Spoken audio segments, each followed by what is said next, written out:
សួរបងប្អូនទាំងអស់គ្នាថ្ងៃនេះនាងខ្ញុំសូមចែករំលែកអំពីការអនុវត្តជាក់ស្ដែងនៃការកែតម្រូវចំណាយរំលោភបង្កងទ្រព្យសកម្មដែលគេហៅថា example depreciation expense adjustment តើគេកែតម្រូវជាក់ស្ដែងដោយវិធីសាស្ត្រណាគេកត់ត្រាដោយរបៀបម៉េចសូមចូលទស្សនា slide ខាងក្រោមដូចតទៅដើម្បីកុំឲ្យខាតពេលយូរសូមចូលមើលឧទាហរណ៍ជាក់ស្ដែងនិងការកត់ត្រាជាក់ស្ដែងតែម្ដងនៅថ្ងៃទី1 ខែ 1 ឆ្នាំ 2024 the company purchased stock from the company registration Food Cambodia Co Ltd for using in the operation expense full amount $35,000 excluding VAT 10%, $3,500 with pay by bank record fixed asset នៅថ្ងៃទី1 ខែ 1 ឆ្នាំ 2024 ក្រុមហ៊ុនបានទិញឡានដែលយកមកប្រើប្រាស់នៅក្នុងការិយាល័យពីក្រុមហ៊ុនដែលចុះបញ្ជីនៅក្រសួងពាណិជ្ជកម្មដូចគ្នាពីក្រុមហ៊ុន Ford ដែលមានទឹកប្រាក់$35,000ដែលមិនរួមបញ្ចូលពន្ធ VAT 10% ទេអញ្ចឹងនៅពេលដែលគាត់បូក VAT 10% $3,500 ទៀតគឺសរុបទាំងអស់គឺ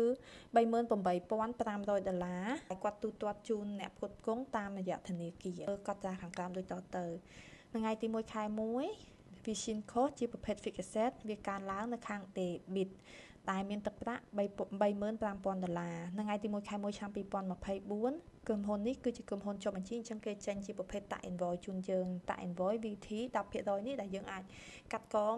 ទៅវិញទៅមកបាន$3,500នៅខាង debit នៅថ្ងៃទី1 ខែ 1 បដិភាគមួយទៀតដែលយើងបានទូទាត់ជូនអ្នកផ្គត់ផ្គង់តាមរយៈធនាគារដែលជាប្រភេទ current asset ដែលថយចុះទឹកប្រាក់$38,500នៅខាង credit ចា៎នេះជាឧទាហរណ៍ invoice ជាក់ស្ដែងដែលខាងផ្គត់ផ្គង់គាត់ចេញយើងជាប្រភេទតាក់ invoice ដោយសារតាក់ invoice នេះគឺមានអាស័យដ្ឋានគេដាក់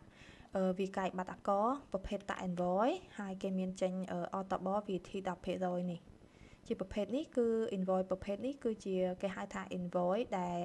យើងអាចកាត់កង 10% នេះរដ្ឋាភិបាលហើយកុំឲ្យខាតពេលយូរសូមចូលមើលឧទាហរណ៍ទី2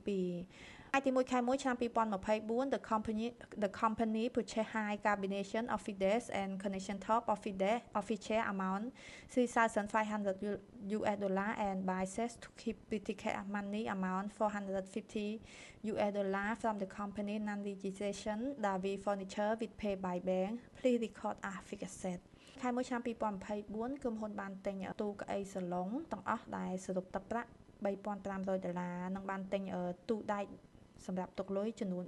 $450ពីក្រុមហ៊ុនដែលមានចុះបញ្ជីទេក្រុមហ៊ុនធម្មតាពី Davi Furniture ដែលបានធ្វើការទូទាត់តាមរយៈធនាគារជូន1 ខែ 1 ឆ្នាំ 2024 Furniture and Fixture Cost គឺជាប្រភេទ Fixed Asset កើនឡើងខាង Debit $3,500ជាប្រភេទយើងទិញតុកៅអីសាឡុងទាំងអស់និងមួយទៀតថ្ងៃទី1 ខែ 1 ឆ្នាំ 2024យើងបានទិញទូដែកចំនួនទឹកប្រាក់$450ដែលស្ថិតនៅខាង Debit អញ្ចឹងយើងបានទូទាត់ជូនអ្នកផ្គត់ផ្គង់តាមធនាគារនៅថ្ងៃទី1 ខែ 1 ឆ្នាំ2024តាមធនាគារដែលមានទឹកប្រាក់សរុបទាំងអស់$3,950នៅខាង Credit ព្រោះ Bank ជាប្រភេទ Current Asset ថយចុះនៅខាង Credit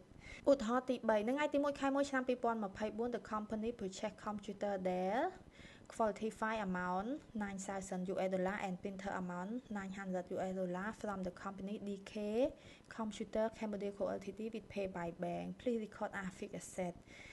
អញ្ចឹងនៅថ្ងៃទី1 ខែ 1 ឆ្នាំ 2024 ក្រុមហ៊ុនបានទិញកុំព្យូទ័រដែលប្រើប្រាស់5ចំនួន$9,000និងបានទិញកុំ$900ពីក្រុមហ៊ុន DK ហើយបានធ្វើការទូទាត់ជូនអ្នកផ្គត់ផ្គង់តាមធនាគារថ្ងៃទី1 ខែ 1 ឆ្នាំ 2024 នេះcomputer software and cost នេះជាប្រភេទ fixed asset កើននៅ debit $9,000នៅថ្ងៃទី1 ខែ 1 ឆ្នាំ 2024យើងទិញជាប្រភេទ printer តែយើងដាក់ជាប្រភេទ category នៅក្នុង computer and software cost នេះនៅខាង debit $900អញ្ចឹងបដិភាគមួយទៀតយើងធ្វើការទូទាត់ជូនអ្នកផ្គត់ផ្គង់តាមធនាគារនៅថ្ងៃទី1 ខែ 1 ឆ្នាំ 2024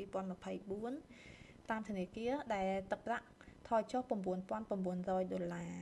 ហើយឲ្យកាន់តែច្បាស់តើយើងរំលោះចុងខែរបៀបម៉េច